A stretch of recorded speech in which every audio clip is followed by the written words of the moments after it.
So I do see people wearing surgical gloves out there on the street, and my patients have asked me if they should be doing this, and my answer to that question has always been no. And the reason for that is that I think people are wearing these gloves for the wrong reasons. Coronavirus doesn't get into our bodies through our hands. In fact, our skin is just as good, if not better, a barrier against infections, including viruses, than any man-made glove that you can buy. The way that the coronavirus gets into our body is through what we call mucous membranes. And that means the eyes, the nose, and the mouth.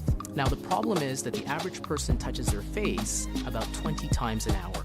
And so that coronavirus, which is on various different surfaces, gets transferred to people's hands, and then without them thinking about it, it goes onto their face.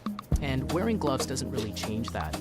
In fact, the coronavirus on various surfaces will stick to the glove just as well, if not better, than it would stick to your hand. And so the glove doesn't prevent that transmission.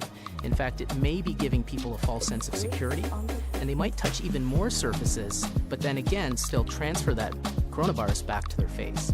The way that I use gloves as a healthcare worker is if I am going to see a patient with coronavirus, I'll start by washing my hands, and then I'll put on my gear, including my gloves.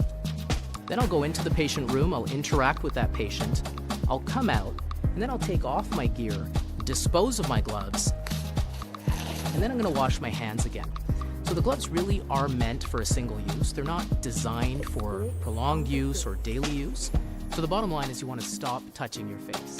And because we all tend to slip up, it's a good idea to just keep washing your hands, and you can think of it as each time you wash your hands, you're putting on a fresh pair of gloves.